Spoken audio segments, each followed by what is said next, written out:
आज प्रोग्राम दर्पण लेकर प्रोफेसर अमजद नज़ीर नाज़िक यूट्यूब चैनल इंकशाफ पर आपके सामने साइबर हमले या साइबर की पहली लड़ाई पर इजहार ख्याल करेगा। दुनिया की तबाही या इंसानी हलाकत के सामान हर रोज़ बनाए जा रहे हैं या किए जा रहे हैं। जो सामान ही सामान तबाही है उसे तबाही फैलानी ही है। ऐसे सामान से तमीर की तवक्को करना एक अहमकाना सोच है। ये दानिशमंदी है, ना ही दानिश्वरी। ये सामान फ़क़्त डराने के लिए नहीं बल्कि आजमाया जा रहा है, लड़ाइयाँ करवाने के लिए, फ़रोख्त करके मालो दौलत और ज़र मुबादला कमाया जा रहा है। कदीम जंगों का तस्वर दस्त ब दस्त लड़ाई हुआ करता था। नहत्ते और असला बरदार हर दो फरीक अपनी बहादुरी के जौहर दखलाते थे। कातलो मकतूल और ज़ालिम व मज़लूम का सिलसिला जब से दुनिया बनी है चला। वो कबीलो हबील हों या सामा बिन लादन और ओबामा हों या कोई और, तारीख़ में तलवार जनी या शमशीर जनी का गुलगुला भी रहा है।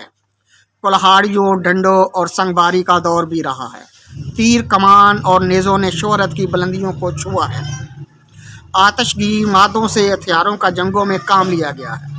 हाथी, घोड़े, गधे, खच्चर और सांड भी इस आग में झोंक दिए गए और जीते जागते इंसान अदम आबाद होते रहे हैं। इंसान की तबीयत इतनी तबाही के बाद भी चैन से ना बैठी। अब भी अगली लड़ाई या जंग के लिए बेचैन है। जंगों का बड़ा हिस्सा जन, ज़र, ज़मीन और हवस मुल्कगिरी या सिर्फ हवस से जुड़ा रहा है। अब भी मुल्की हवसगिरी और ज़मीन के झगड़े नुमायां हैं। दुनिया ने दो आलमगीर जंगें देख ली, गारत गरी और तबाही के मनाजर देख लिए। अपने हम जिनसों और हम नफ्सों का लहू बहता देख लिया, मगर सुकून ना आया।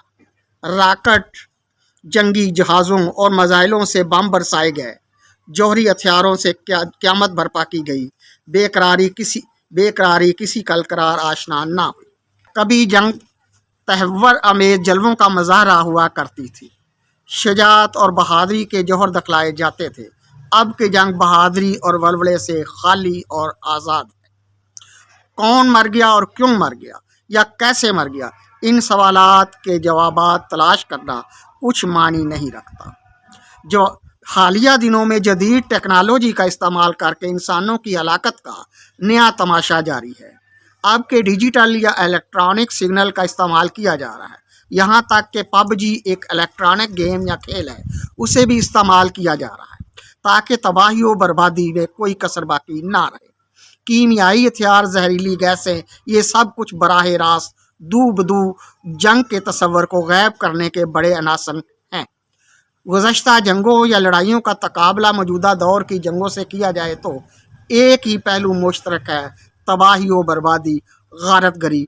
ये पहले भी होती थी और अब भी हो रही है। जंगों की हिकमत अमली अब हर उस चीज़ का अहाता करती है जो दुश्मन के अवाम, जंग या अफवाज के ज़ेरे इस्तेमाल है।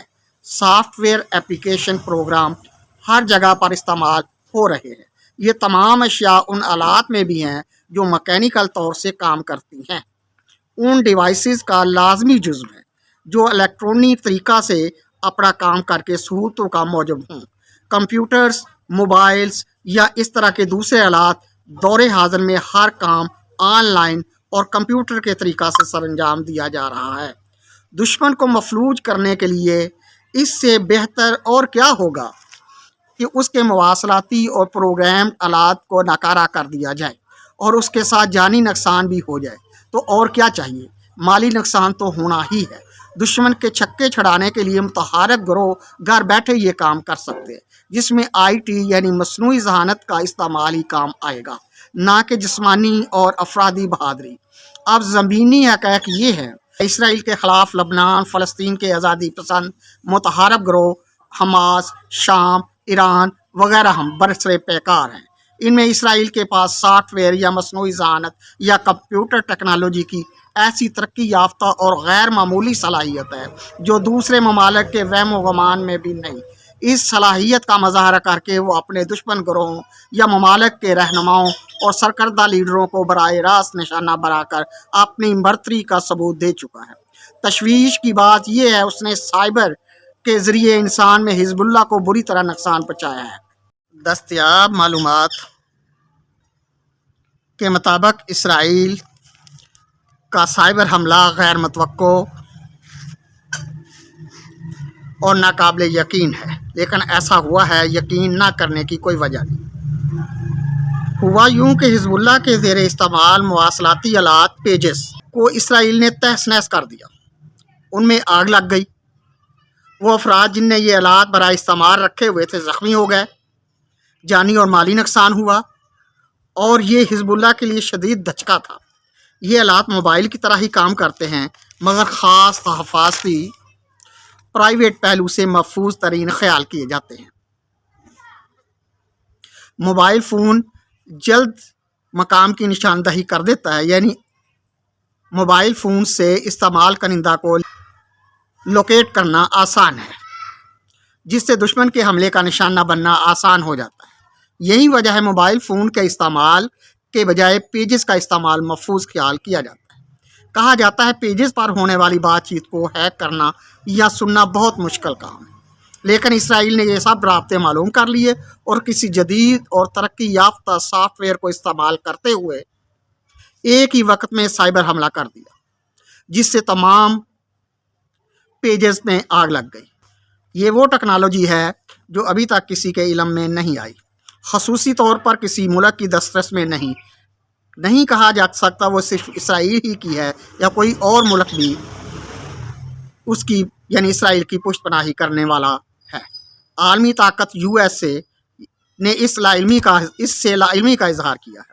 کمپیوٹر کے ذریعے اسرائیل نے صحیح اور درست نشانہ لگایا۔ پیجز ہولڈر کا حال یہ ہوا جن افراد نے ہاتھ میں پیجز پکڑ رکھے تھے وہ بازو اور ہاتھ سے محروم ہو گئے۔ پہلو کے جیب میں پڑے ہوئے پیجر نے متعلقہ پیجز ہولڈر کے پہلو کی طرف سے شدید طور پر پاسا مار دیا۔ وہ حصہ متاثر ہوا یا جل گیا اور جسم ناکارہ ہو گیا۔ جو لوگ اس وقت آن لائن پیجرز کے استعمال سے بات چیت میں مصروف تھے ان کے چہرے، سر اور دماغ اڑ گئے۔ ایسے افراد پیجر جن کے سامنے سینہ والی جیب میں تھے شدید طور پر سینہ اور دل نیز پھیپھڑوں کے جھلس جانے سے مارے گئے۔ یہ ایسا حملہ تھا جس میں جسمانی طاقت یا بہادری کا سوال ہی پیدا نہیں ہوتا، کیونکہ قاتل و مقتول کو صدور اور بغیر مد مقابل آنے کے باہم لڑ پڑے، بلکہ یک طرفہ حملے کا شکار ہوئے۔ جو پیجرز استعمال کر رہے تھے یا تھامے ہوئے تھے مارے گئے۔ لبنان میں ایرانی سفیر بھی اس حملے کا شکار ہو گیا اور لبنان میں موجود ایرانی فوجی بھی مارے گئے۔ اطلاعات کے مطابق کچھ موبائل بھی اس حملہ میں پھٹ گئے۔ معلوم ہوتا ہے یہ بھی پیجر سے منسلک تھے یا آن لائن گفتگو کے لیے استعمال ہو رہے تھے۔ ایسا ہی کچھ ملک شام کے اسرائیل کے خلاف متحارب دستوں کے ساتھ بھی ہوا۔ یہ عجیب اور قیامت خیز حملہ دوسرے دن بھی حزب اللہ پر کیا گیا۔ کہا جاتا ہے کہ ایک غیر معمولی قسم کا بہت بڑا جہاز لبنان پر پرواز کرتے ہوئے دیکھا گیا۔ یہ ٹیکنالوجی کی برتری جہاں ایک فریق کو غالب طاقت بناتی ہے، دوسری طرف دوسرے فریق کے لیے موت کا پیغام بھی ہے۔ کہا گیا ہے دوسرے دن کے حملہ میں جانی نقصان پہلے سے بھی زیادہ ہوا۔